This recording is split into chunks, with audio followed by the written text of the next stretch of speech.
그동안 안녕하셨습니까? 오늘 날씨가 매우 좋습니다. 여기 오신 김에 이 끝나고 나서 이 근방에 좋은 데가 많으니까 고궁도 있고 신계천도 있고 광화문 광장도 있으니까 꼭 산책을 하시면서 이 좋은 가을 햇볕을 받아가시면은 우선 비타민 D가 많이 만들어진답니다, 몸에서.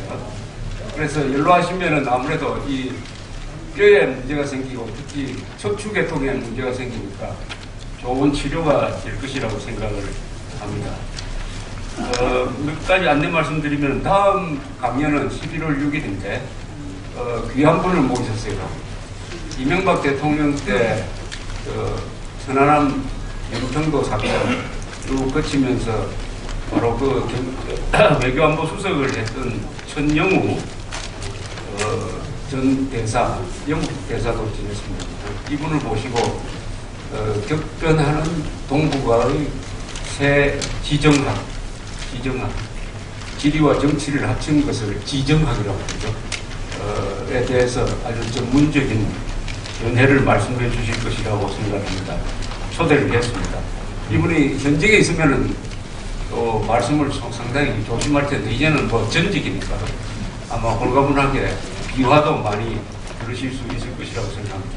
주변에 가을에 일종의 여행 삼아 지방을 왔다 갔다 하면서 이 풍년을 맞은 이 농촌이 얼마나 아름다운지를 실감을 하고 있습니다.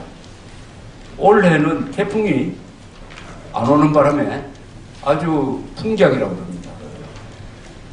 근데 일부 사람들은 또 태풍이 오기를 바란대요. 태풍 오면은 그 피해가 생기면 상당히 보상을 많이 받기 때문에. 그런 사람들 일부인데, 어쨌든 농촌이 잘 살고 있는데, 농촌에 가면은 그런 이야기를 많이 하셔요.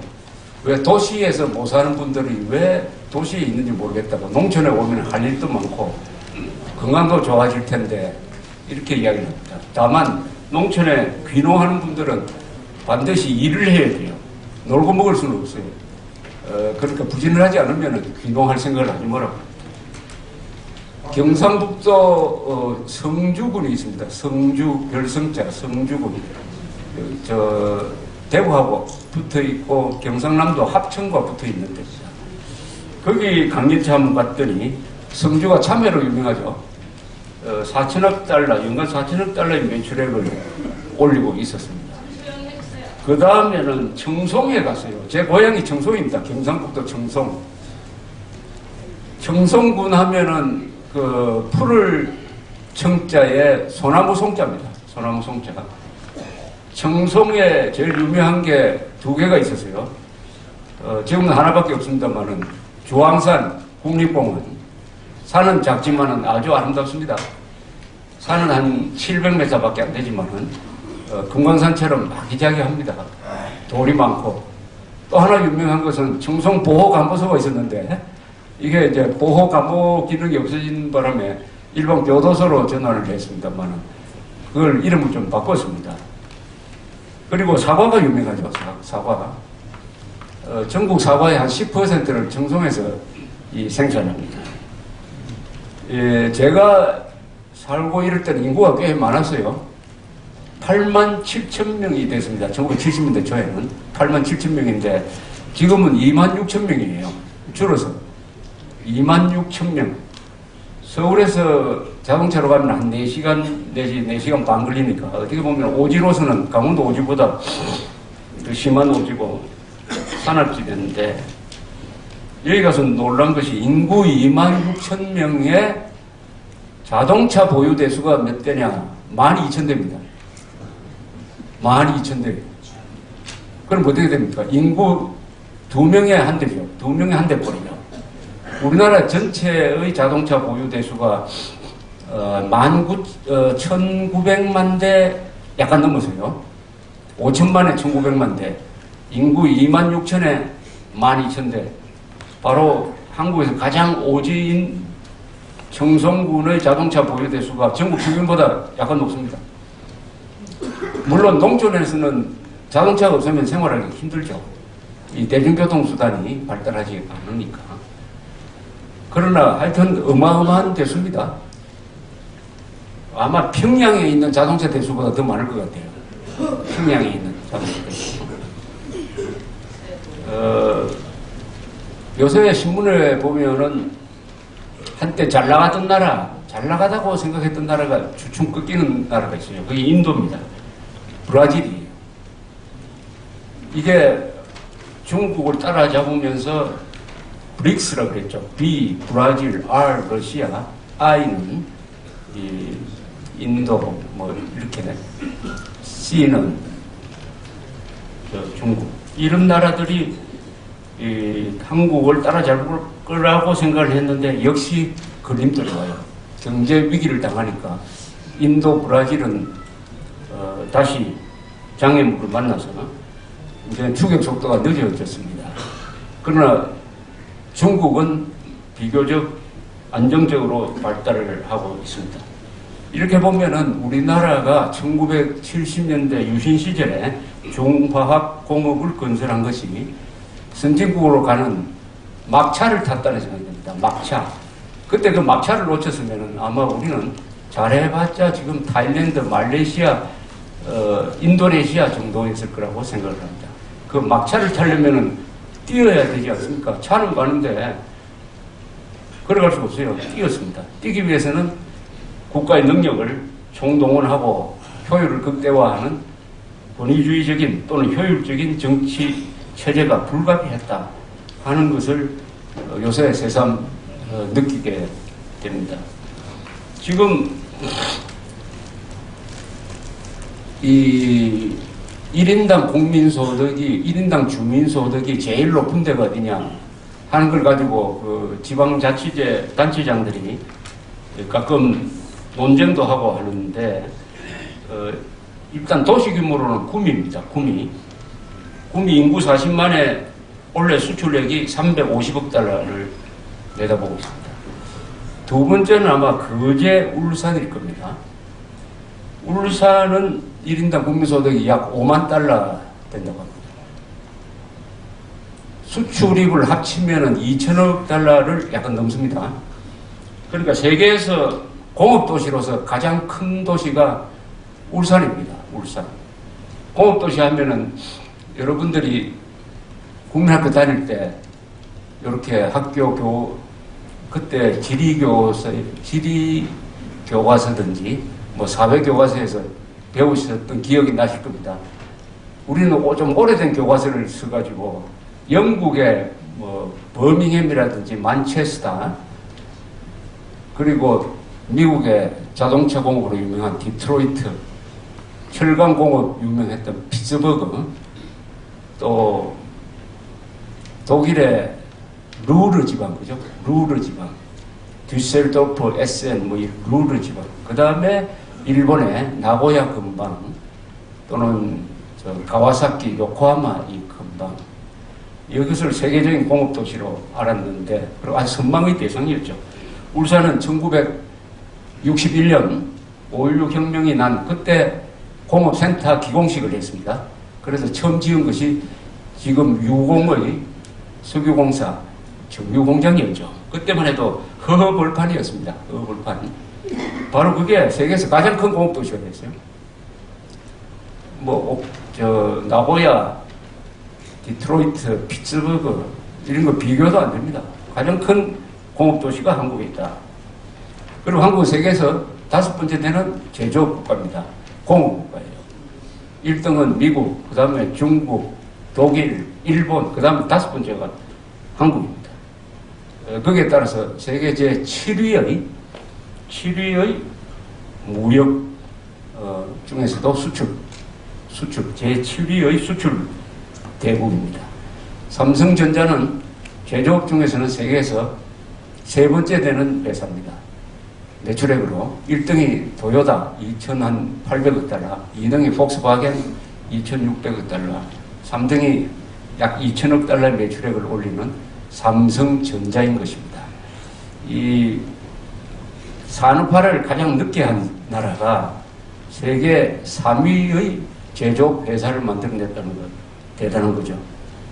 요새 여행을 많이 하는 시즌이 와서 지금 서울이 완전히 중국 관광객으로 뒤덮여 있는데 이 여행을 해서 돈을 제일 많이 버는 나라는 스페인입니다. 스페인, 그 다음에 프랑스, 그 다음에 이탈리아예요. 이 스페인, 프랑스, 이탈리아는 찬란한 문화를 이 구경거리로 내어놓고 외국 손님들을 받아가지고 돈벌이를 하는데 이 세 나라의 관광 수입을 합치면은 약 2천억 달러가 됩니다. 즉 삼성전자의 1년 매출액하고 같습니다. 실감이 나시죠?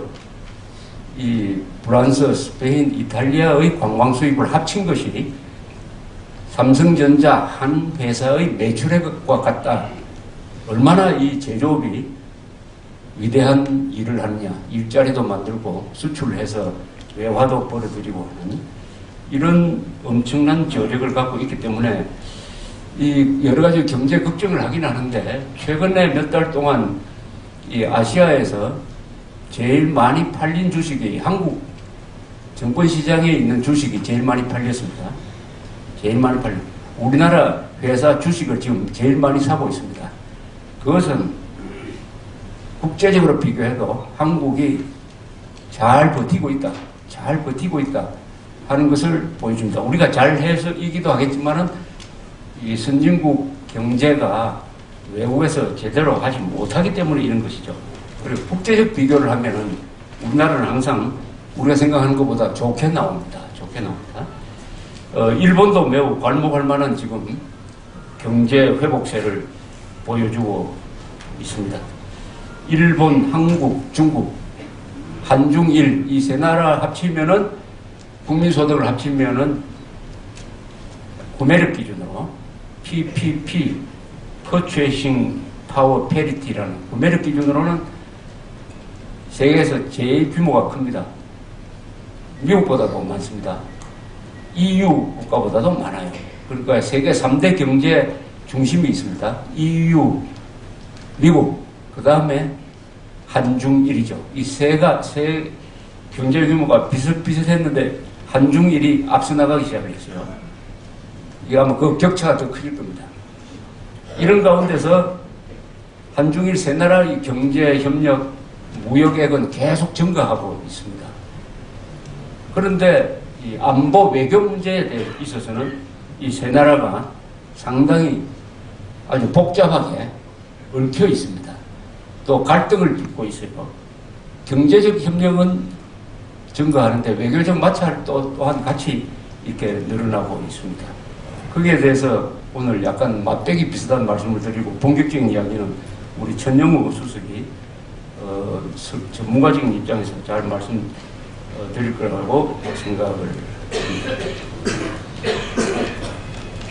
최근에 있었던 여러 가지 사건 중에서 우리 애국 세력, 애국 시민들이 염원하던 게 하나 해결이 돼 있어요. 정교조를 법 외 노조로 하게 되었습니다. 정교조가 가진 규약 중에서 법률 위반을 하고 있는 게 있었어요. 해직자까지도 조합원으로 인정을 해가지고 보호한다.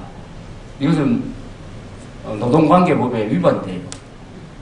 그것을 고치라고 해도 안 고쳐요. 대법원까지 가서 대법원도 그것은 위법이다라고 판단을 했음에도 안 고쳐요.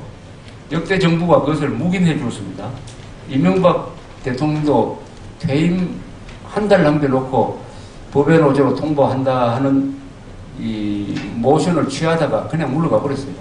새로 들어온 이 박근혜 정부가 다행히 이걸 고치지 않으면은 법외 노조로 하겠다. 노조를 인정하지 않겠다 하고 최후 통첩을 했습니다. 10월 23일을 시한부로 해가지고. 그러니까 정교조에서 자체적으로 투표를 했어요. 한 80%가 참가를 했는데 60% 이상이 규약을 고치지 않겠다 라고 나왔기 때문에 스스로 법외 노조의 길을 스스로 선택을 했습니다. 스스로. 이것은 자멸의 길이 될 거라고 생각을 합니다. 그렇게 되면은 정부로부터 보호받는 게 사라지는 부분이 많죠. 첫째, 단체 교섭권이 없어집니다. 두 번째는 전임 교사들, 한 70명 되는 전임 교사들이 다 학교로 돌아가야 돼요. 전임 교사들이 있어야 조직이 굴러갑니다.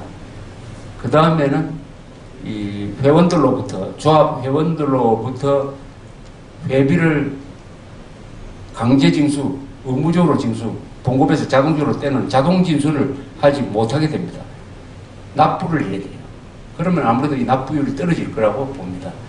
안 그래도 지금 9만 명까지 올라갔던 조합원 수가 지금 5만 명 정도 수준으로 떨어졌습니다. 작년 여기 서울 교육감 선거에서는 중교조 위원장 출신과 문용린 후보 출신이 붙어가지고 상당히 큰 차이로 문용린 후보가 이겼어요. 그 이유는 보수 후보가 난립했다가 단일화된 거 플러스 반중교조 정서가 강하기 때문에 이 박근혜 후보는 서울에서 몇 표 약간 졌지만은 문용린 후보는 10%포인트 이상의 큰 차이로 아주 낙승을 했습니다. 그것은 정교조에 대한 국민들의 불신이 아주 확산되고 있는데 이 차에 스스로 법외 노조로 가는 길을 선택을 했는데 지난 토요일 날 보니까 모여가지고 막 시위도 하고 있었습니다만 열기가 별로 없었어요.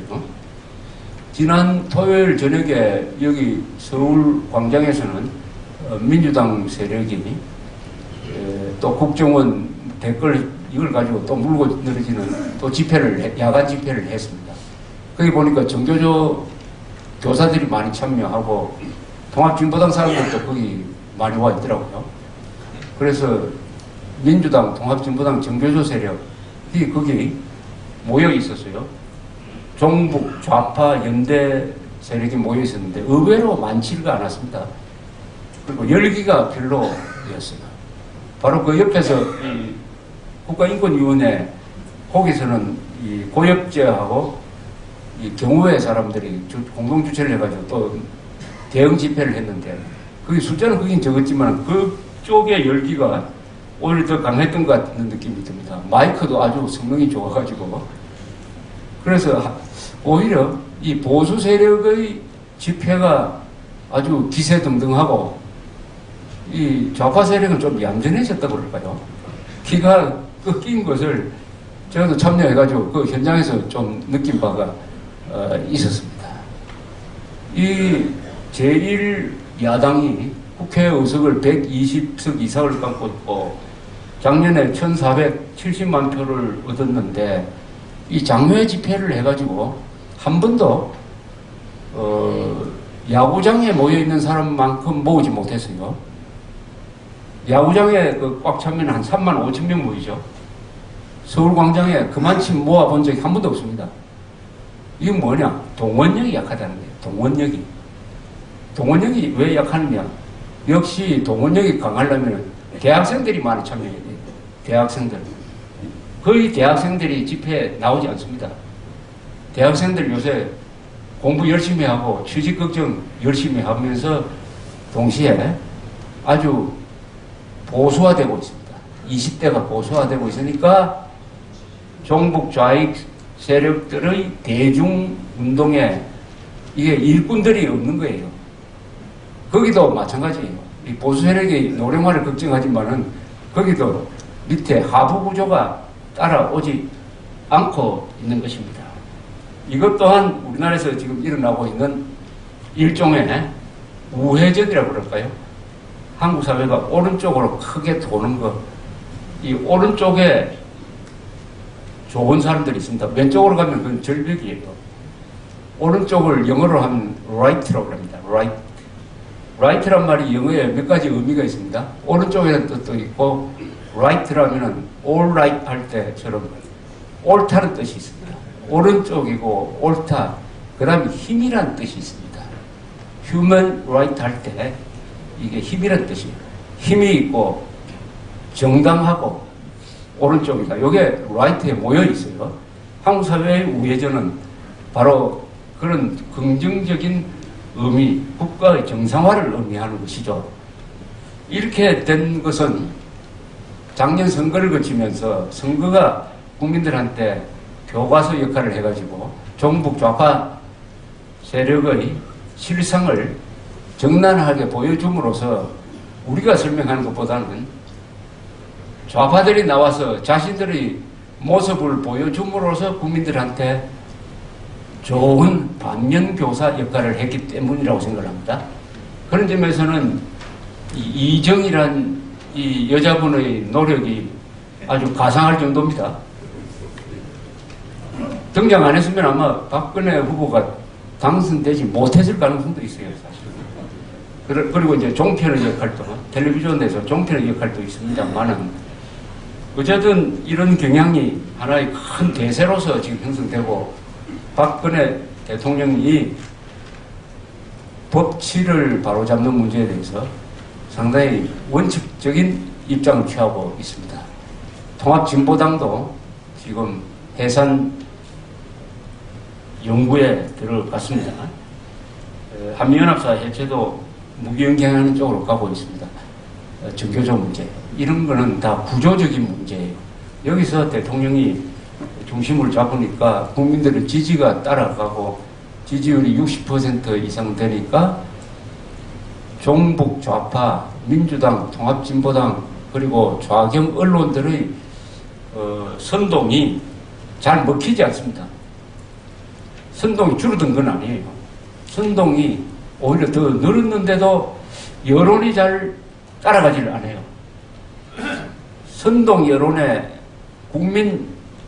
선동 언론에 국민 여론이 따라가지 않는다 하는 것이 세상이 바뀌고 있다는 증거입니다. 과거 같으면은 언론이 좌경 보도를 하면은 김대읍이라든지 이런 사람을 내세워가지고 또는 광우병 사태 이런 것을 과장해가지고 언론이 선동을 하면 여론이 따라갔습니다. 그래서 세계에서 가장 안전한 미국산 쇠고기를 위험하다고 생각하는 사람이 한때 60%나 되고 천안함 폭침이 북한 소행이 아니라고 생각하는 사람이 30%가 된 것은 여론이 언론의 선동을 따라간 결과인데 요사이 보니까 그런 경향이 많이 약화됐습니다. 많이 약화됐습니다. 그게 이제 국정원 댓글 사건, 또 어제부터는 또 트윗 가지고 또 시비를 겁니다. 이런 거에서도 잘 나타난다고 생각합니다. 국정원 직원이 트윗으로 문재인 후보와 종북 세력의 행태를 비판을 했다 해가지고 검찰이 또 새로운 수사를 해가지고 그것도 절차를 거치지 않는 무리한 수사를 해가지고 말썽이 되고 이 민주당은 그 트윗을 뭐 5만 건을 해가지고 거기서 선거에 개입했다 하고 이렇게 폭로를 하고 또 국군에 있는 무슨 사이버 사령부에서도 그런 일을 했다라고 이렇게 시비를 자꾸 붙이고 있습니다. 그런데 어제 인터넷의 여론이 어떤가 싶어서 보니까 인터넷의 대부분의 여론은 국정원 직원이 그런 트윗하고 댓글 쓴 거는 너무나 당연한 거 아니냐. 그거 잘했다. 그 사람들이 한 말이 뭐가 잘못된 게 있느냐 해가지고 이 여론은 이 네티즌들의 여론은 압도적으로 이 국정원 편이었습니다. 여론은. 이것도 참 아주 의미심장한 거라고 저는 생각을 합니다. 예컨대 국정원이 썼다는 글이 민주당에 의해서 폭로가 됐는데 이렇게 소개되고 있습니다. 국정원 직원이 이런 트위터를 썼다는 거예요.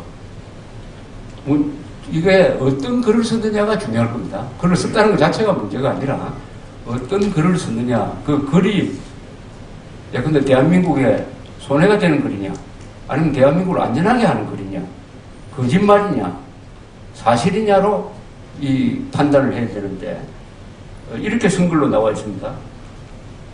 오늘 조선일보에 나온 건데 트위터라는 것은 원래 여러분들 중에 트위터 하는 사람 있습니까? 손 한번 들어보십시오. 상당히 적으시네요. 아무도 안 계시네.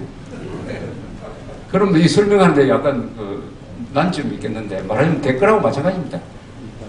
140자 글을 쓰는 거예요. 그러니까 짤막짤막한 글을 막 써가지고 이 여러 사람한테 주로 핸드폰을 통해서 막 보내는 걸 트위터라고 합니다. 그 트위터를 하면은 그걸 항상 받아보는 회원이 생깁니다. 그걸 팔로우라고 그래요. 저 같은 경우는 한 3천 명의 팔로워가 있습니다. 많은 사람은 한 10만 명 이렇게 넘어가고 이렇게 합니다. 또 자기가도 어떤 사람을 따른다고 해가지고 그때부터 팔로잉이라는데 이게 여론 형성에 영향력이 있다 해서 2011년에 서울시장 선거 때부터 이게 화제가 됐습니다. 그것을 또 SNS라고 그래요. 영어로 소셜 네트워크 서비스라고 그래가지고 SNS, 트위터하고 비슷한 게 또 페이스북이라고 있습니다. 이 트위터 글에 이런 게 있습니다. 국정원 직원이 썼다는 겁니다. 뒤에 제 목소리 잘 안 들립니까? 괜찮아요? 예. 문재인, 김대중 노무현 죽음이 MB 탓, 노환의 김대중과 수백억 뇌물 혐의로 자살한 뇌물이라고 했습니다. 뇌물현의 죽음이 나라님 탓, 노무현의 막말로 자살한 남산국 대우건설 사장에 대해서는 한마디 언급도 없는 후안무치한 문죄인 같으니라고 이렇게 썼습니다.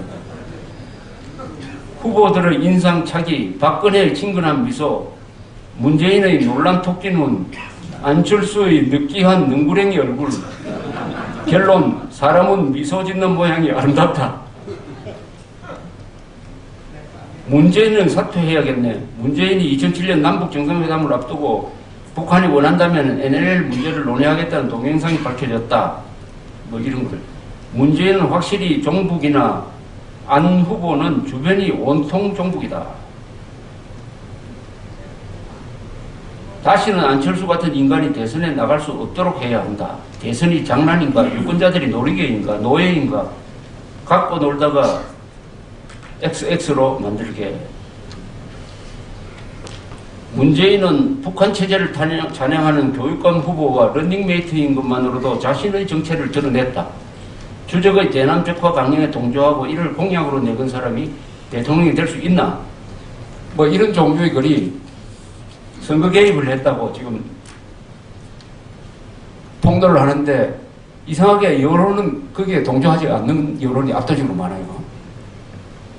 결론적으로 말하면 국정원 직원들이 트위터 한 데 대해서 뭐 다 사실이네. 거기 거짓말 하나라도 있느냐 이렇게 나옵니다. 들어보니까 어떻습니까?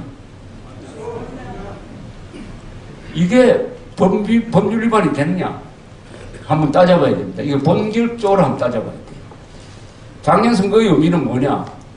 간단하게 말하면 작년 선거는 북한 편을 드는 세력과 대한민국 편을 드는 세력의 대결이었어요. 그러면은 국민들은 뭘 해야 되느냐? 우선 체제를 지키기 위해서 대한민국 편을 들지 않고 정권 편을 드는 세력을 떨어뜨리도록 하는 노력을 국민들이 해야 되는 거 아닙니까? 그러면 그 국민 안에는 그런 노력을 누가 제일 많이 해야 되느냐 하면 공무원이 해야 됩니다. 왜 그렇습니까? 공무원은 월급 받기 때문에. 공무원은 월급 받고 자유민주주의 체제를 지키는 일을 가장 열심히 하라고 우리가 돈을 대주고 있어요. 그럼 그 사람이 가장 이 일을 앞장서서 해야 돼요. 앞장서서 해야 돼요. 그러면 뭘 해야 되느냐? 대통령 후보, 국회의원 후보의 반헌법적, 반국가적 행동을 지적을 해야 됩니다. 지적하는 방법 중에 하나가 트위터에 글을 쓰는 것이고, 그 다음에 댓글을 쓰는 것이고, 남이 써놓은 글을 확산시키는 것입니다. 그러면 공무원이 이런 일을 해서는 안 되느냐? 아니면 공무원이 이 일을 안 하면 안 되느냐의 문제죠. 어느 쪽입니까? 쉽게 말하면 공무원이 자유민주주의 체제를 지키는 일을 하면 안 되느냐? 그것도 총칼 들고 무슨 거짓말 하면서 하는 게 아니고 대부분의 경우가 제가 읽어드린 것처럼 사실에 기초하고 있어요. 국민들을 각성시키려는 노력이었습니다. 이걸 범죄로 본다면 검찰은 그걸 범죄로 보고 있어요. 범죄로 보고 있어요. 그러니까 노무현이가 NLL을 포기했다. 문재인 후보가 그것을 수정하지 않는다라고 비판을 하면은 이것을 정치 관여고 선거 개입이라고 지금 검찰은 보고 있습니다. 그러나 헌법적 차원에서 본다면은 그것을 안 한 사람을 처벌해야 되지. 그렇지 않습니까? 월급을 받아가면서 지금 정권 편을 드는 후보와 정당이 집권을 하기 위해서 활동하는데 거기에 대해서 가만히 있다. 그 정도를 넘어서 오히려 그쪽 편을 든다.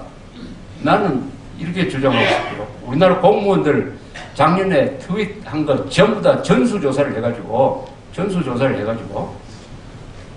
적군 편을 든 사람을 지지하는 글을 올린 사람들은 다 공무원직에서 파면해야 됩니다. 월급 받고 적군 편을 들면 어떻게 됩니까? 아무것도 하지 않고 가만히 놀았다는 사람한테는 경고를 해야 돼요. 그럼 뭐 파면까지는 갈 필요 없겠지만, 대한민국 위기에 처했는데 월급 받으면서 가만히 놀고 있었느냐? 당신은 양심도 없느냐? 애국심도 없느냐? 헌법정신도 없느냐? 이렇게 물어야 되는 것입니다. 적과 아군이 선거라는 또 다른 전장터에서 싸운 거예요. 이념 전쟁을 한 겁니다. 거기서 공무원이 중립을 지켰다? 적과 아군 사이에서 중립을 지켰다? 하는 것은 적군 편을 들었다는 이야기예요. 결국 적군 편을 들었어요. 그런데 이 검찰은 지금 아주 고독하게 군대와 국정원이 그래도 화가 나서 자기 임무를 다하기 위해서 자발적으로 썼는지 조직적으로 썼는지 모르지만은 사실에 기초한 글을 썼다고 지금 혈안이 돼가지고 조사를 하고 있습니다. 이건 우리 국민들이 들고 일어나야 돼요. 이런 거는. 이것은 헌법의 문제예요. 체제의 문제예요. 또 헌법 이전에 자연법의 문제입니다. 자연법이라는 개념은 뭐냐면 법으로 만들 필요 없이 자동적으로 우리가 받아들이는 것을 자연법이라고 해요. 저기 우리를 치면은 내가 반격을 하는 게 이게 법에 위반되느냐 안 위반되느냐 생각할 필요 없이 정당 방위를 하면 그게 자연법이에요. 연평도 포격을 하면은 우리는 자위권이 있으니까 자동적으로 우리 비행기로 저쪽을 폭격을 해야 됩니다. 그건 누구 물어볼 필요가 없는 거 아닙니까? 그죠? 그걸 금지하는 법은 없어요.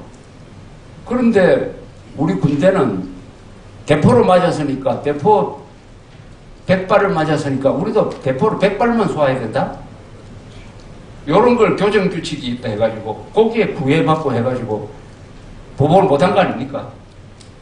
그것은 자연법에서 해결할 문제를 가지고 이상한 관료적인 규칙을 만들어가 스스로를 올가매는 이 노예근성이죠.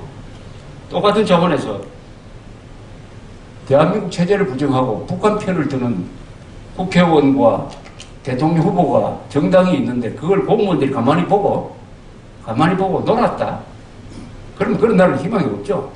그나마 국정원과 군대에서 이 숫자도 적어요. 이 소수가 이렇게 싸웠다 하면 이 사람들은 포상해야 될 사람들 아닙니까? 상을 줘야지.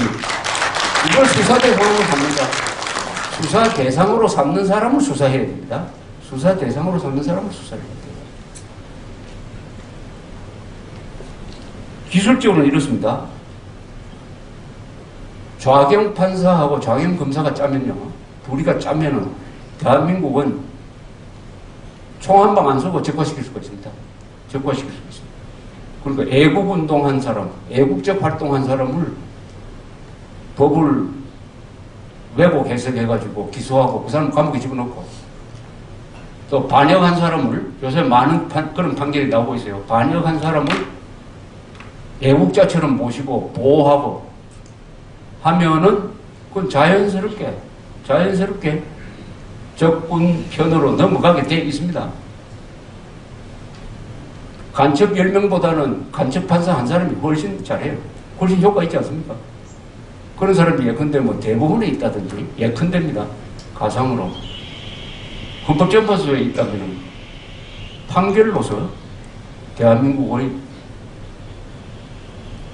내부 이 방어망을 해체시킬 수가 있고 식별 기능, 분별 기능을 다 마비시킬 수가 있어가지고 누가 적인지 누가 동지인지 모르게 할 수가 있는 것입니다. 그런 사태가 지금 계속 일어나고 있습니다. 김일성 참배한 거를 뭐 동방이 A지국에서는 흔히 할 수 있는 일이다. 그러면은 신사참배 욕을 못하죠. 그죠? 신사참배. 야스쿠니에 그 아베가 가는 거 비판해서도 안 되지. 그리고 당내 선거기 때문에 대리투표도 죄가 안 된다. 그럼 대신해서 하는 것은 아무리 나쁜 짓 해도 괜찮다. 그럼 청부살인도 죄가 안 됩니까? 남시켜서 하는 건 죄가 안 됩니까?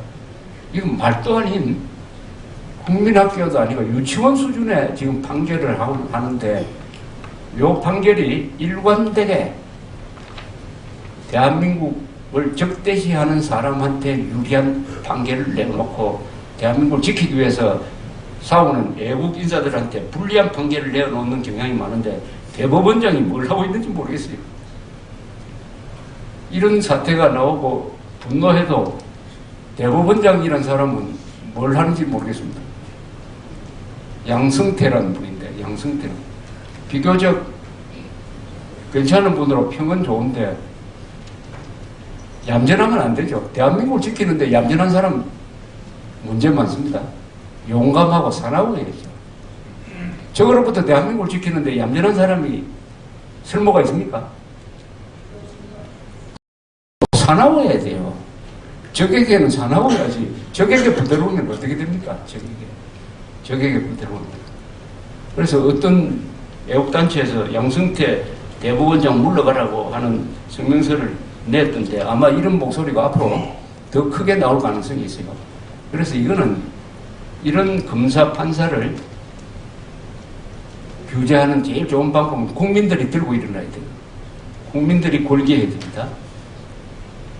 종북 타도를 위한 3.1 운동이 일어나야 돼요. 대한민국은 아직도 3.1 운동 같은 게 필요한 나라. 3.1 운동 같은 게 필요한 나라예요. 왜냐? 법치가 제대로 안 쓰기 때문에.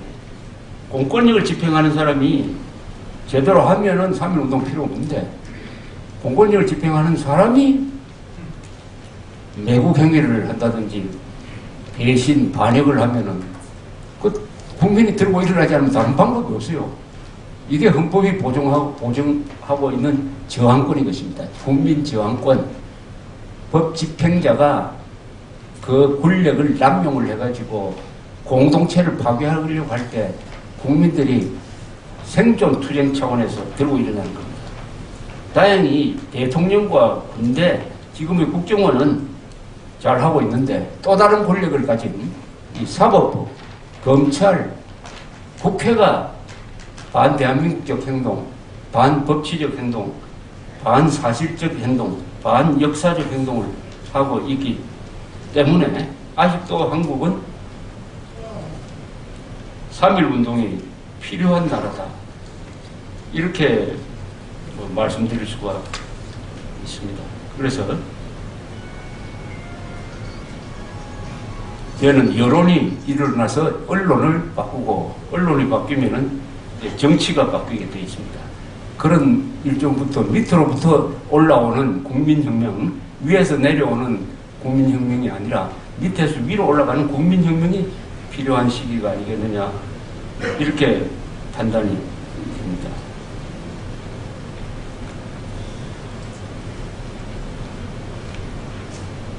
지난주에 베트남에서 아주 유명한 분이 한 사람 죽었습니다. 지압 장군이라는 사람입니다. 월남전에 참전했던 분들은 많이 아는 사람입니다. 지압 장군. 이 사람 100살까지 살았어요. 100살을 넘게 살았어요. 1954년입니까? 53년인가? 54년인가? DMBM프 전투라고 불란서군을 딱 포위해가지고 DMBM프 기지에서 고립시켜서 항복을 받아내므로써 불란서군이 손을 떼게 만들고, 그 뒤에는 월남전에서 이 비정규전을 지휘를 했던 사람이죠. 그때는 국방장관이었습니다. 이 사람을 제가 1996년에 하노이를 갔다가 인터뷰를 한번 한 적이 있습니다. 그때 나이가 86, 7 됐는데 만나니까 꼭 교장 선생님 같았어요. 인상이. 군인 냄새보다는 은퇴한 교장 선생님 같이 아주 인자한 그런 분위기였습니다. 이분 젊었을 때 사진 보면은 아주 그 웃음이 예뻐요. 동안이었습니다. 요새 인사치레로 어떻게 건강을 유지합니까? 라고 물었더니 이 사람 이야기가 매일 맨손 체조를 합니다. 그 다음에 또 하나 덧붙이는 말이 기억에 오래 남았습니다. 나는 항상 남을 생각합니다. 항상 남을 생각합니다. 맨손 체조하는 건 알겠는데 왜 남을 생각을 하면 건강이 좋아질까요?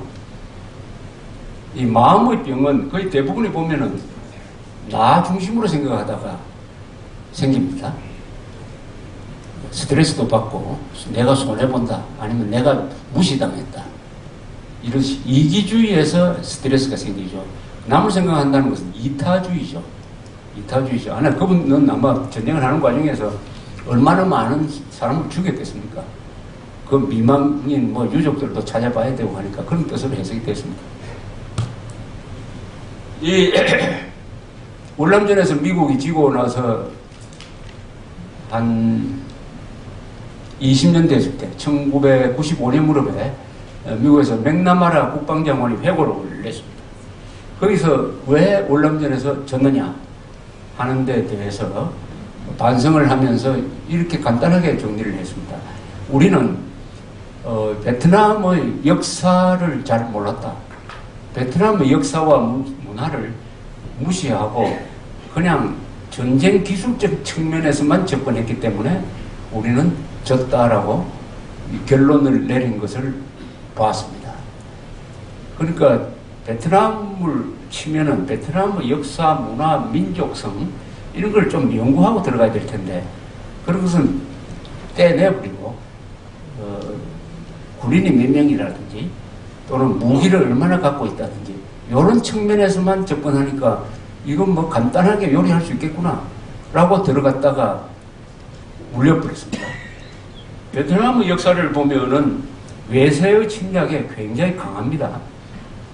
몽고 군대가 3번을 쳐들어갔어요. 3번 다 졌습니다. 3번 다 졌어요. 몽고 군대가 쳐들어가서 진 데가 세계에서 3군데 있습니다. 일본 쳐들어가서 졌어요. 저 이집트 쳐들어가서 졌습니다. 몽고 쳐들어가서 졌습니다. 그때 잘 싸운 사령관이 베트남에 가면 동상이 많습니다. 그 사람이 아마 이순신 정도로 추앙을 받고 있는 사람입니다. 그리고 프랑스도 좋고 미국도 지고 나중에 중국도 1970년 정소평 있을 때 한번 소규모 국지전을 했다가 혼이 나서 나왔어요. 그러니까 이 베트남 사람들이 민족성 안에 자주정신이 매우 강합니다. 지금 동남아시아 여러 나라가 중국과 영토 분쟁이 있습니다. 특히 필리핀 같은 데 섬을 두고 뭐 일본도 마찬가지지만 중국이 절대 손 못 대는 나라가 하나 있어요. 그게 베트남입니다. 섬 문제로 베트남과 싸우면 베트남은 반드시 군사적으로 공격을 합니다. 중국을. 그렇기 때문에 베트남은 예외로 하고 있고 필리핀은 겁이 나서 요새 내보냈던 미군 기지를 다시 좀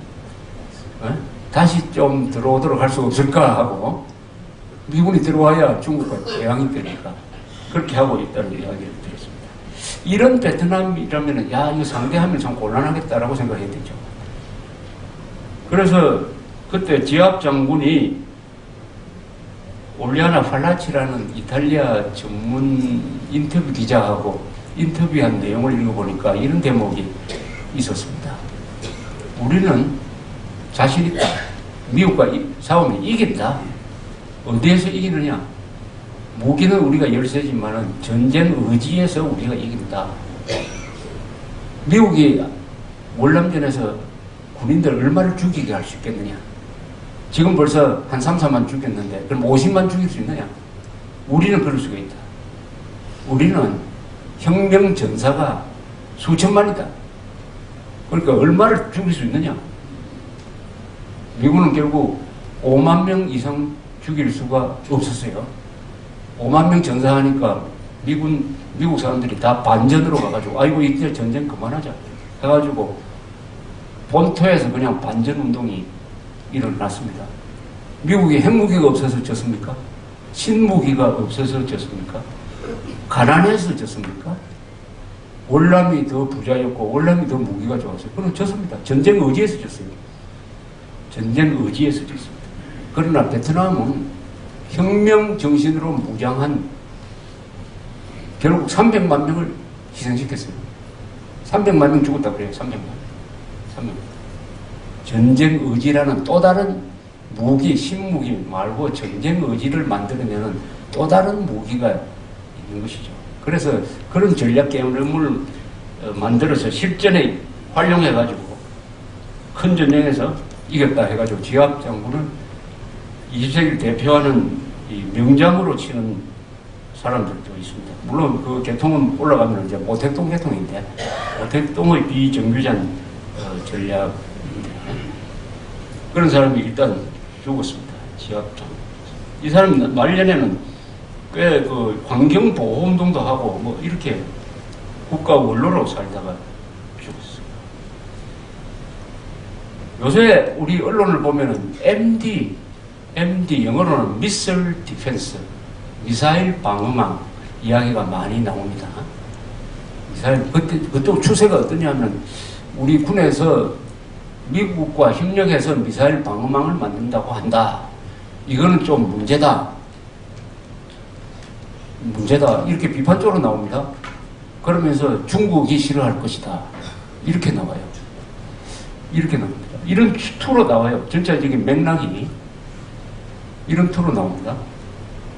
그런데 이 미사일 방어망을 왜 우리가 만들어야 되느냐 하는 것은 북한이 올 초에 핵실험을 하고 나서 선언하기를 우리는 소형화에 성공했다라고 이야기했습니다. 핵미사일을 이렇게 줄여가지고 소형화 1톤 정도 이하로 내려가면 소형화예요.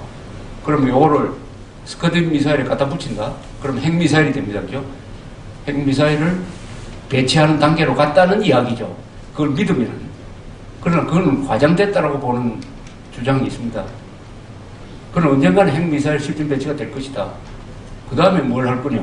핵미사일 실전 배치된 다음에 뭘 할 거냐 하는 것을 궁리하니까 자연스럽게 미사일이 날아오면 그걸 막아야 된다. 방패를 막아야 된다. 방패를 만들어야 된다. 그게 MD예요. MD. 이거는 최소한의 조치죠. 우리가 자체 핵무장을 하고 스텔스기도 뭐 많이 도입을 하고 해가지고 저쪽을 선제 공격할 수 있는 걸 만들어야 되는데 그 중에 하나 날아오는 미사일을 막는 게 MD예요. 그러면 우리가 자체 핵무장을 할 수가 없으면은 시급하죠. 지금 당장이 급하죠. 그러니까 MD 만드는 것은 살고 죽는 문제예요. 더구나 녹으면 7분 만에 서울까지 도달하니까 저걸 어떻게 요격할 거냐 하는 것은 살고 죽는 문제입니다. 내가 살고 죽는 문제가 아니라 우리 대한민국이 살고 죽느냐 이 문제예요. 김정은이가 미쳐가지고 내일이라도 눌러버리면 어떻게 됩니까? 김정은 보고 말릴 사람 있습니까? 언제 무너질지 모르는 뚝 아래에서 살고 있다. 요행수로 살고 있는 거예요. 요행수로. 운이 좋아가지고 살고 있는 나라에서 살기 위해서 MD를 만드는데 그 기술이 미국 기술이면 어떻고 중국이 좋아하든 말든 그게 무슨 상관입니까? 우리가 만들면 그만이지. 아니 만들어야 되는 거 아닙니까? 지금 부잣집 앞에서 강도가 왔다 갔다 하는데 그러면은 문단속을 철저하게 하고 자물쇠도 하나 더 채우고 담벼락도 좀 높이고 경비원도 늘리고 해야 되는데 이거 하는 것을 누구한테 물어보고 합니까? 그럼 강도한테 물어보고 합니까? 강도님 경비원 2사람 더 채용해도 되겠습니까? 허가받고 하자는 이야기예요. 지금 허가받고 하자. 이런 말도 아닌 참 웃음거리가 될 만한 기사를 기자들이 쓰고 있습니다. 쓰고 있는데 문제는 여기에 국방부마저 휘둘려가지고 국방부가 당당하게 또 이야기를 못해요. 아 우리는 미국의 MD에 우리가 가입하는 게 아니다. 변명조만 하고 있어요. 왜 그렇게 궁색하게 나오는지 모르겠어요. 당당하게. 아니 핵미사일 실전 배치하면은 우리는 국가 전망의 위기에 처한다. 총력을 다해서 그게 미국 기술이든 러시아 기술이든 다 도입해가지고 완벽한 미사일 방어망을 만들겠다라고 선언하면 되는 건데 미국의 무슨 지대공 미사일 수입하는 것도 눈치 보면서 하려고 그러고 미국과 협력해서 만들어야 당연한 거죠. 그것을 우리가 독자적으로, 굳이 독자적으로 만든다고 이렇게 하면서, 그러나 미국과의 협력은 필요하다, 이런 식으로 자꾸 빠져나가는 이야기를 하고 있는 게 이 사대주의와 노예근성에 자주박을 포기해가지고 사대주의와 노예근성에 주눅이 들어가지고 뼈에 사무친, 노예근성이 뼈에 사무친 이 대한민국 지도부의 아주 보기 흉한 모습인 것입니다. 지금 북한이 핵미사일을 쏘려고 할 때 제일 먼저 우리가 취할 조치는 뭐가 있습니까? 첫째는 이 유병현 장군이 이 회고록에서 이야기를 잘 했어요. 이분이 한미연합사를 만든 사실은 장선한 분인데, 저기 핵미사일을 실전 배치하는 것은 일종의 선전포고로 간주하고 전쟁을 각오하고라도 막아야 된다, 이랬습니다. 핵미사일 실전 배치는 선전포고라고 간주하고 우리가 전쟁을 각오하고라도 막아야 된다. 핵미사일이 실전 배치하는 상황을 우선 우리가 허용하면 안 된다. 그러기 위해서는 한미 간의 협조도, 유엔의 협조도 하고, 그것을 허용하면은 그 뒤에는 아무런 방어장치가 실질적으로 없는 것이다. MD도 그때 들을지 말지 의무시된다, 이겁니다. 우선 막아야 돼요. 그러려면 우리가 저는 국제적인 선언을 해야 된다고 생각합니다. 우리만 해도 되겠지만은 한미, 그리고 가는 한미일 공동으로 한국과 미국과 일본, 여기다가 유엔까지 넣어가지고 하면 더 좋죠. 뭐 유엔이 지금 중국, 러시아가 있기 때문에 그 부분을 자꾸 그 안보리에서 행사하기 때문에 곤란하다고 치면 유엔 적힌다. 한미일 세 나라가 북한의 핵미사일 실전 배치는 절대 금지선으로 삼고 우리가 그것을 막기 위해서 총력을 다하겠다. 모든 수단을 강구하겠다. 그러면 알죠. 모든 수단 중에는 전쟁, 선제 공격, 암살, 시설 파괴, 사보타지 이런 거 다 들어있습니다. 라고 선언을 하는 거예요. 선언하고 그 다음에 구체적인 행동에 들어가야 돼요. 우선은 핵미사일 실전 배치를 막아야 됩니다.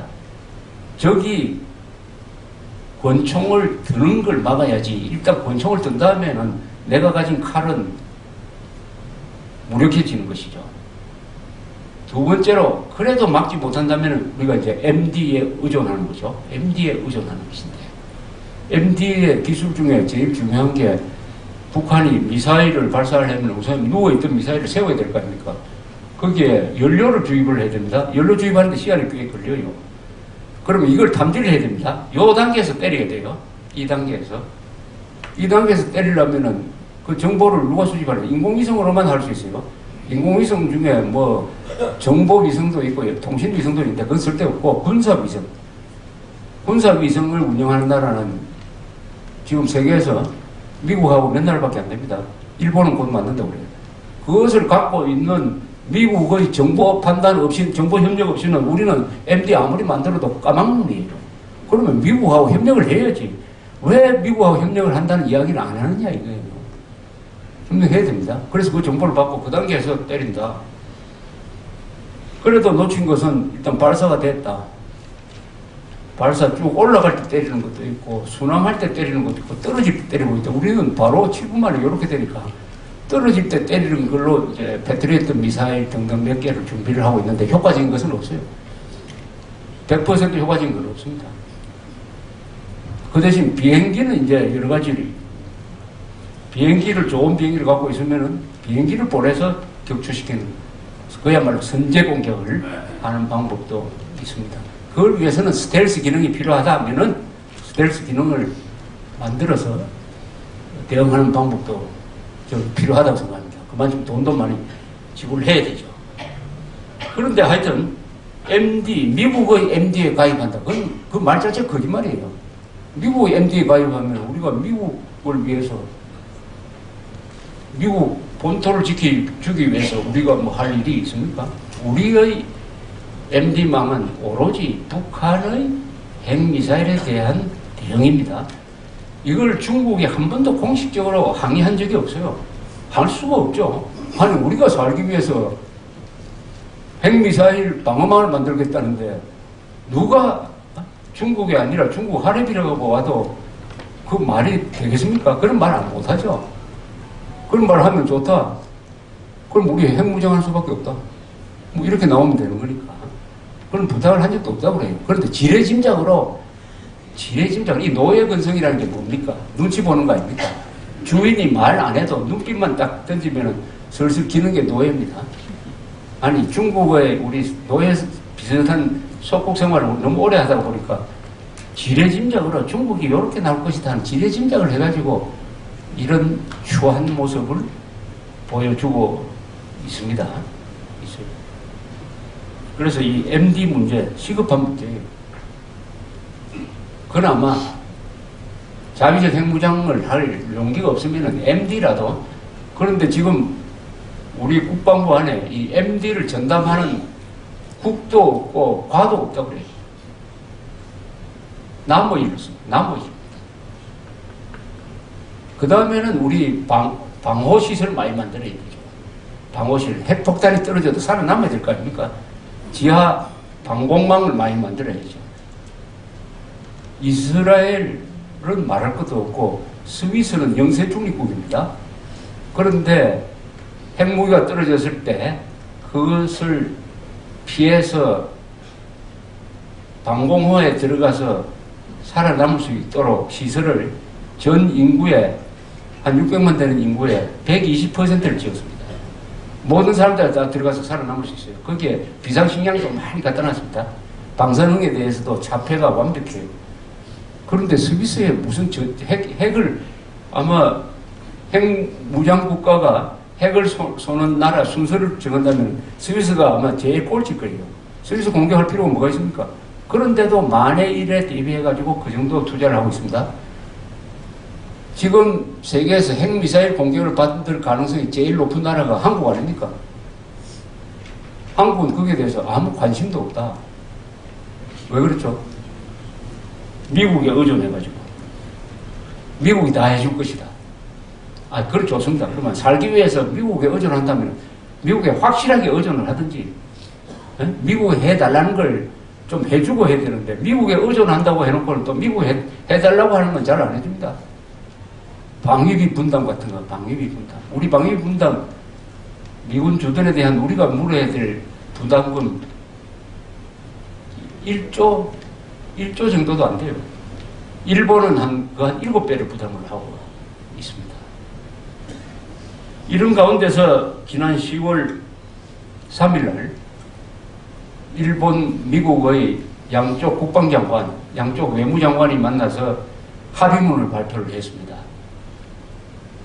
미일 안보협의회의 공동 발표문인데 이거는 충격적입니다. 내용이 어느 정도냐 하면은 미국과 일본이 이 동맹관계를 격상시키는데 우선 정보 수집, 그 다음에 무기를 제조하고 훈련하고 레이더를 배치를 하고 하는 이 전면적인 관계를 아주 찰떡궁합처럼 딱 엮어놓는 합의를 했어요. 그 가운데 하나가, 여러 가지 합의 중에 하나가 집단자위권, 일본의 집단자위권 행사를 미국은 지지한다. 이겁니다. 헌법 개정할 필요 없이 법률 해석을 통해서, 유권 해석을 통해서 집단자위권을 일본이 행사할 수 있도록 하겠다는 게 아베 정부의 방침입니다. 여기에 대해서 우리 언론은 그게 군국주의 군사 대국화로 간다 뭐 이렇게 보도하고 있지만 그건 사실과 다른 내용이죠. 집단자위권이라는 것은 너무나 단순한 거예요. 동맹국인 미국이 북한 같은 이쪽으로부터 공격을 당하면은 일본도 그 북한을 공격할 수 있는 권리, 이게 집단자위권입니다. 동맹관계니까 당연한 거 아닙니까? 동맹관계는 같이 싸우는 건데 지금은 미국이 북한을 공격을 받아도 일본 자위대는 북한을 공격하지 못하게 돼 있어요. 이게 병적이죠. 그런 집단자위권은 우리 언론이 비판하든 말든 우리 정부는 그걸 반대할 수가 없어요. 지금 또 반대를 못합니다. 그거 반대하면 큰일 납니다. 반대하면 뭡니까? 한미동맹이 위험하게 돼요. 한미일 동맹체제 아닙니까? 우리 동북아시아의 평화를 지키는 것은 한미동맹과 미일동맹이 연결된 한미일 동맹체제인 것입니다. 미국이 중심이 돼가지고 유엔군 사령부를 용산에 두고 있지만 유엔군 후방사령부는 일본에 있어요. 일본에 주한미군보다 2배 되는 미군이 주둔하고 있습니다. 주로 해군 공군기지예요. 그리고 해병대. 이 사람들은 주 목적이 뭐냐면 한국에서 전쟁이 일어나면은 우리 한국군을 돕기 위해서 있는 겁니다. 돕기 위해서. 비행기로 돕고 배로서 돕고 또 군수물자를 대주는 후방기지예요. 일본에 있는 제1미군기지 5만 명은 대한민국을 위해서 있어요. 그런데 한일 관계가 어렵게 된다. 적대 관계가 된다고 하면은 이 5만 명이 한국을 제대로 도울 수가 없어요. 심할 경우에는 일본 정부가 한국은 중국 편을 드는데 우리 도울 수 없다.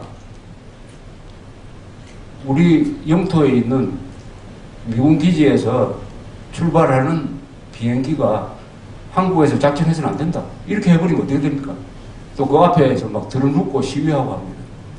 그래서 한일 관계는 절대로 적대적으로 가면 우리가 손해를 보고 있습니다. 그래서 집단 자위권에 대해서는 언론이 비판을 하더라도 우리 정부는 반대를 하면 안 돼요. 또 다행히 반대를 할 수가 없어요. 반대하지 않고 있습니다. 이렇게 해서 이제 한일 관계가 나빠지니까 이제는 한미 관계가 더 나빠지지 않을까 하는 걱정이 생겼어요. 미국 입장에서는 보니까 한국은 계속 중국하고 가까워지고 일본하고 멀어지려고 한다. 이러면 한미일 동맹체제에서 이거 이탈하는 건 아니겠지만은 아주 이게 불편하게 된다. 그래서 미국이 와가지고 한일 관계 좀 정상화 시켜 주십시오 해가지고 대통령이나 여러 사람들한테 지금 부탁하고 있습니다. 부탁하고. 심지어 한국 기자들 초청해가지고 일본에 있는 미군 기지를 보여주면서 이 미군 기지가 무슨 역할을 하느냐 하는 걸 또 우리 기자들한테 교육까지 해주고 지금 있습니다. 그래서 친중 반일 노선이 지금 이상으로 가면은 한미 관계가 나빠지는 단계까지 왔다. 그런데 왜 이렇게 갔느냐? 작년 이명박 대통령이 독도, 그 다음에 천황 비판 발언 이후에 일본에서 반항 감정이 일어나고 그래가지고 국민과 국민 간의 감정이 나빠지고 특히 한국 언론의 일본 비판이 상당 부분 감정적으로 그러다가 보니까 이 정부도 그 여론, 반일 여론에 따라가는 식으로 되면서 여론의 정책이 따라가다가 보니까 지난 1년 동안 사실상 당조 상태, 대통령과 수상 간의 회담, 외무장관의 회담이 실질적인 회담이 한 번도 없었다. 사실은 당조 상태가 유지되고 있는데 그러면서 우리 언론의 반일 보도 때문에 한국이 일본에 대해서 꽤 부정확한 정보를 갖게 되었다. 이렇게 판단이 됩니다. 그래서 여론조사를 하니까 아베가 제일 싫어하는 외국 또는 해외 또는 한국 사람 아닌 정치인으로 1등으로 뽑혔습니다. 아베가 1등이고 2등이 김정은이 우리 우방국입니다. 우방국의 정치 지도자를 적의 정치 지도자보다 더 미워하면 이건 좀 문제가 있는 것이죠. 또 일본이 또 아베 정부가 곧 망할 것이다. 곧 국제사회에서 왕따가 될 것이다. 이렇게 생각을 하는 사람이 많아요. 한국 신문만 보면 그럴 것 같아요. 그럼 그게 사실이냐? 아베 지지율이 일본 역대 수상 지지율 중에 제일 높아요. 지금 박근혜 지지율 정도 나옵니다. 그리고 적극적인 부양 정책을 써서 경제가 살아나고 있어요. 비일 동맹 관계가 아주 돈독하게 되었습니다. 동남아시아에서 일본 인기가 있어요. 동남아시아에서. 이 일본이 세계에서 해외 원조를 제일 많이 하는 나라입니다. 연간 한 150억 달러 원조를 하는데 그 중에서 한 120억 달러는 동남아시아에서 합니다. 그러니까 말레이시아, 태국, 인도네시아를 자기 편으로 만들고 있습니다. 2020년 도쿄올림픽을 유치하는데 성공했어요. 그것은 일본의 영향력을 보여주는 것이라고 생각을 합니다. 그러니까 한국 사람이 한국 언론 보고 이해하는 일본과 실제의 일본은 전혀 다른 모습이다.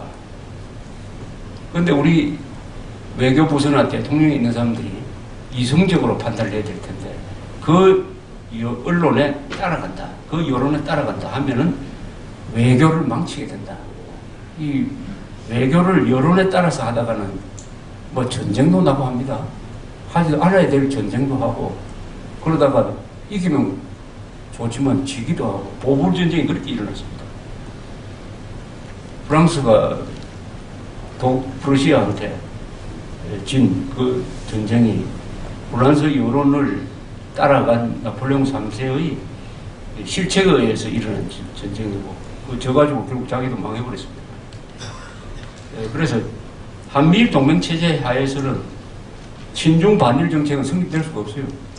그래서 한미 동맹을 깨겠다고 나오면 여기에 그렇다고 반중으로 가자는 건 아니죠.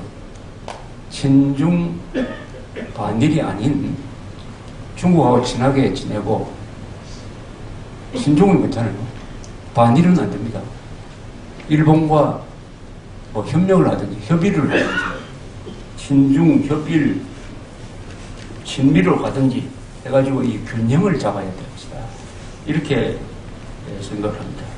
그래서 친중 반일 노선의 이 문제점과 동북아시아에서 일어나고 있는 이 여러 가지 새로운 변화에 대해서는 직접 그 현장에서 뛰었던 우리 천영우 수석을 모시고 다음 11월 6일 날 수요일 날 좋은 말씀을 듣기로 하겠습니다.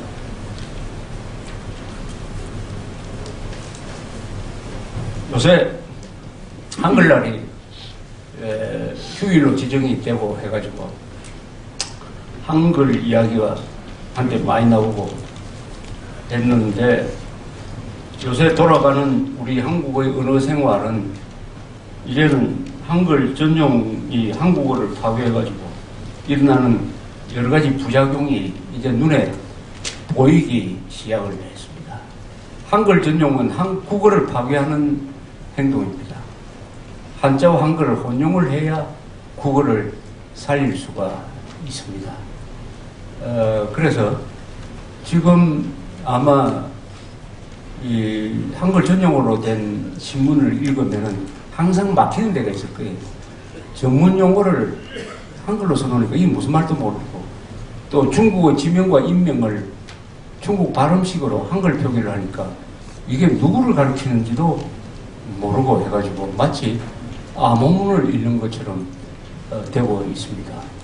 이게 전 언어 생활에 이게 확산이 되면서 여러 가지 부작용, 쉽게 말하면은 한글 전용으로 가면은 우리 한국인의 IQ가 떨어집니다. 한자와 한글을 같이 쓰면은 머리가 좋아진다고 하는 여러 가지 과학적인 보고서가 있습니다. 머리가 나빠진다는 것은 언어 능력이 떨어진다는 것입니다. 언어 능력이 떨어지면은 이해력이 떨어져요. 글을 읽고도 무슨 말인지 모릅니다. 또 말을 부정확하게 쓰게 돼요. 그렇게 되면은 그 다음 단계로 분별력이 약화돼요. 선악 분별력, 거짓과 사실을 구별하는 능력. 이게 분별력입니다. 집단 치매로 간다는 뜻이죠. 집단 치매로 간다. 그런데 학교나 유치원에서는 열심히 지금 한자 교육을 하고 있습니다. 그런데 곧 잊어버려요. 어른들이 안 쓰기 때문에. 간판에서도 신문에서도 도로 표지판에서도 한자가 없어지기 때문에 그 학교에서 배운 한자 실력, 한자가 눈에 안 보이면 금방 잊어버려요. 대한민국은 아이들은 열심히 한자 공부를 하는데 어른들은 한자를 안 가르쳐가지고 그것을 수포로 만들고 있어요. 수포. 그래서 이게 보니까 어린이를 지도해야 될 어른이 어린이를 배신하고 있습니다. 우리나라 어른들이 어린아이를 배신하고 있습니다. 배신하고.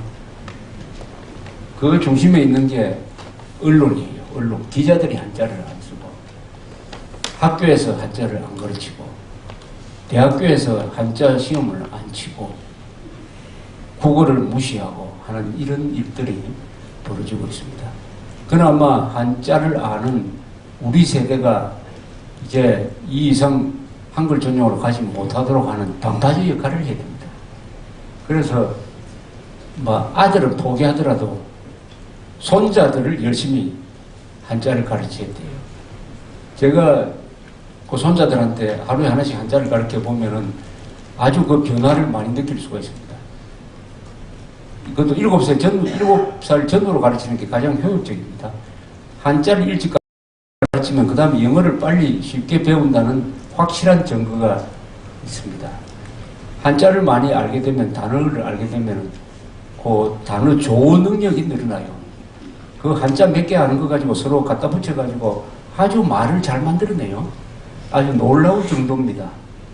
7살짜리가 벌써 뭐 일도, 양단, 정광석화 이런 걸 문자로 씁니다. 써요. 일도, 양단이라고 가르쳐 본 적도 없는데도 이렇게 됩니다. 3,000자의 한자를 알면은 60만 개의 한자 단어를 저절로 알지 않습니까? 저절로 알죠. 또 한자는 최초에 한 몇백 자의 글자만 알면은 그 다음부터는 저절로 배웁니다. 저절로. 아주 위대한 표의 문자고 한글은 또 위대한 표음 문자예요. 위대한 가장 최고의 표음 문자로서의 한글과 최고의 표의 문자로서의 한자를 같이 쓸 수 있다는 게 대한민국의 축복입니다. 이러면 이 표현력이 다양해집니다. 한자는 아주 이성적이고 한글은 아주 감성적이에요. 이걸 같이 엮어서 쓰기만 하면은 아주 아름답고 정확한 문장을, 격조 높은 문장을 쓸 수 있는 게 한국어와 일본어예요. 일본어. 그래서 일본어는 그걸 잘 알겠다. 일본 사람은 한자를 버리지 않았어요. 우리는 한자를 버렸어요. 그 차이가 지금 책방에 가면 나옵니다. 지금 제일 많이 팔리고 있는 소설은 최근에는 항상 일본 사람이 쓴 소설 번역된 게 한국에서 제일 많이 팔립니다. 왜인지 아십니까? 읽어보면 문장이 뛰어나거든. 재밌어요. 이미 문학에서 우리가 한글 전용으로 치고 있습니다. 그래서 지금 여러분들이 한자를 아시니까 그것을 후대에 가르쳐주는 그런 노력을 애국운동 못지않게 하셔야 된다고 생각합니다. 그럼 11월 6일 날 다시 뵙겠습니다. 감사합니다.